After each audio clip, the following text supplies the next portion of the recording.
힐링 가족 여러분 안녕하세요. 25년 1월 29일 설날 미국 증시 브리핑입니다. 중국 인공지능 AI 스타트업 딥시크로 인해서 쇼크를 받은 미국 증시가 28일 기술주를 중심으로 반등하며 다소 진정된 모습을 보였습니다.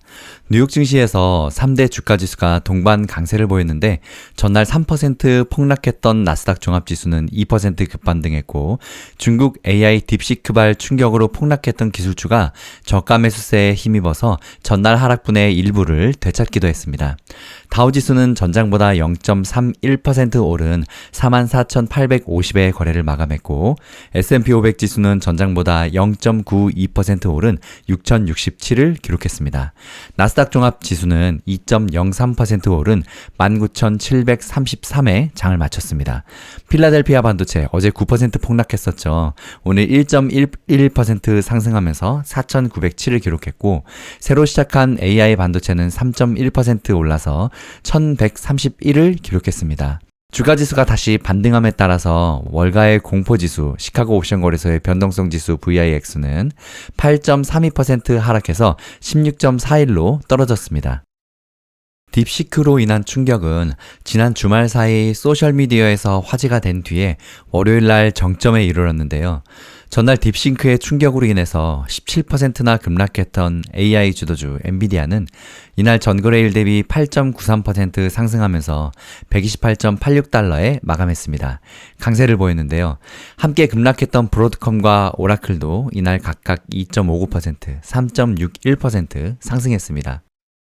종가 기준으로 엔비디아는 시가총액 3조 1,558억 달러, 우리 돈으로 약 4,572조 7,543억 원으로 다시 3조 달러대를 회복했습니다.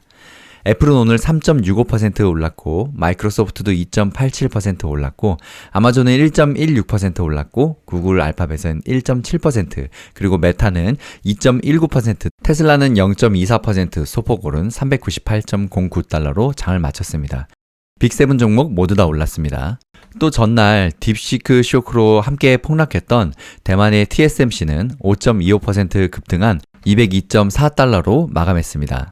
또 전날 같이 폭락했던 AI 데이터 센터에 전력을 공급하는 유틸리티 관련 종목들도 오늘 다시 큰 폭으로 올랐는데요. 저가 매수의 덕이겠죠.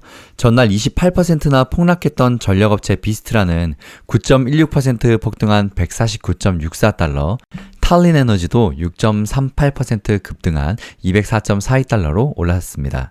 컨스텔레이션 에너지는 1.38% 오른 278.8달러를 기록했고 발전소용 터빈을 공급하는 GE 버노바는 7.61% 폭등한 355.12달러로 치솟았습니다. 탈렌, 컨스텔레이션, GE 버노바 모두 전날 각각 20% 넘게 폭락했던 종목들입니다. 한편 로키드 마틴은 올해 영업이익 마진이 월가 예상에 못 미칠 것으로 전망해서 주가가 9% 이상 하락했는데요. 또 제너럴 모터스는 시장 예상을 상회하는 호실적을 냈지만 주가는 오히려 9% 가까이 급락하기도 했습니다. 또 보잉은 부진한 실적에도 불구하고 주가가 1%가량 상승했고 장중에는 무려 6% 이상 뛰기도 했었습니다. 오늘 양자 컴퓨터 대표주자 아이온큐는 막판에 반등에 성공해서 0.83% 오른 38.86달러로 거래를 마쳤습니다. 리게티는 5.06% 급등한 13.08달러, 퀀텀 컴퓨팅은 2.62% 뛴 10.2달러를 기록했습니다. 디웨이브도 2.87% 급등한 5.74달러로 올라섰습니다. 오늘 전체 업종별로 보면 기술은 3.6%, 통신 서비스는 1.26% 올랐고 에너지와 부동산, 유틸리티는 1% 이상 내렸습니다. 전날 미 증시는 중국의 딥시크 AI 챗봇 앱이 미국 앱스토어 다운로드 1위에 오르는 등 돌풍을 일으키면서 큰 충격을 받은 바 있었는데요. 딥시크의 AI 모델은 오픈 AI 등 미국 기업들의 AI 모델에 필적할 만한 성능을 갖췄으면서도 훨씬 적은 비용으로 개발됐다는 점에서 큰 주목을 받았습니다.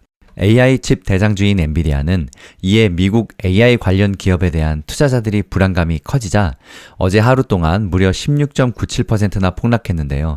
시총은 하루 만에 5,890억 달러, 우리 돈으로 약 846조 6,875억 원이 증발해서 뉴욕 증시 역대 단일 기업으로 하루 최대치 시총 감소 기록을 썼습니다.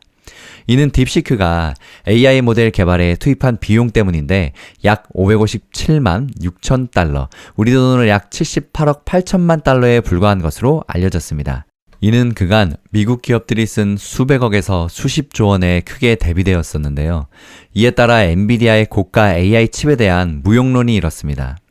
투자자들은 딥시크의 저렴한 AI 모델 개발 방식이 확산하면서 엔비디아가 그동안 비싼 최신 AI 칩을 앞세워서 올렸던 막대한 매출과 순이익이 크게 줄어들 수 있다고 우려했지만, 한편으로는 미국 AI 산업에 꼭 나쁜 것만은 아니라는 인식이 확인된 것으로 풀이됐습니다.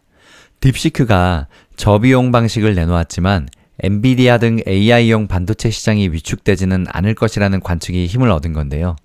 딥시크도 저가형이지만 엔비디아 그래픽 처리 장치 GPU를 사용했고, 다른 회사들도 결국 AI용 반도체를 사용할 수밖에 없다는 분석입니다. 딥시크가 자체에 발표한 만큼 저비용으로 AI를 훈련시키지 않았을 것이라는 의구심도 저가 매수세를 견인했습니다. 지금 녹음 시간 기준으로 9시간 정도쯤 후에 연방준비제도의 금리 결정이 시작될 예정인데요. 월가에서는 연준이 금리를 동결하는 것이 거의 확실하다고 보고 있습니다. 페드는 이날부터 이틀간 열리는 올해 첫 연방공개시장위원회 정례회의에서 기준금리를 현재 수준인 연 4.25%에서 4.5%로 동결할 것으로 예상하고 있는데요. 도널드 트럼프 미국 대통령이 지난주에 공개적으로 금리 인하를 압박한 가운데 제롬 파월 페드 의장이 다음날 기자회견에서 어떤 메시지를 내놓을지도 주목되는 상황입니다. 또 오늘 빅테크 실적 발표도 이어집니다. 오늘은 페이스북 모회사인 메타, 마이크로소프트, 테슬라가 실적을 공개하고 다음날에는 애플이 실적을 내놓습니다. 오늘 국채금리는 보합세인데요. 글로벌 채권금리 벤치마크인 미국 국채 10년물 수익률은 4.53%, 통화정책에 민감한 미국 국채 2년물 수익률은 4.19%로 전일 수준에서 비슷하게 움직이고 있습니다. 국제유가는 다시 상승을 시작했습니다. 주요 산유국인 리비아에서 시위로 하루에 45만 배럴 석유 선적이 중단될 수 있다는 경고가 나왔는데요. 여기에 더해서 미국 백악관이 다음 달 1일부터 캐나다와 멕시코 그리고 중국 등에 대한 도널드 트럼프 대통령의 관세 부과 약속을 시행한다고 밝힌 것도 유가를 끌어올리는 요인이었습니다. 미국 전체 원유 수입의 절반이 캐나다산이어서 관세가 예정대로 매겨지면 유가가 오를 것이라는 전망이 작용했습니다. 국제유가 기준물인 브렌트유는 3월 인더분이 0.53% 오른 배럴당 77.49달러로 마감했습니다. 미국 유가 기준물인 서부 텍사스산 원유 WTI는 0.82% 오른 배럴당 73.77달러로 거래를 마감했습니다. 힐링가족 여러분, 설 연휴 잘 보내고 계시죠? 저희는 오늘 아기가 있어서 나갈 수가 없어서 저희 부모님들이 오셨는데요. 저희 아버지가 우리 그 손자를 보고 엄청 좋아하시더라고요. 그런데 와, 웃을 때 정말 손자하고 저희 아버지하고 똑같이 생겼어요. 아니, 어떻게 아빠인 저를 안 닮고 할아버지를 닮았지? 참 신기합니다. 힐링가족 여러분, 행복한 명절 보내세요. 다음 영상 곧 이어집니다. 파이팅!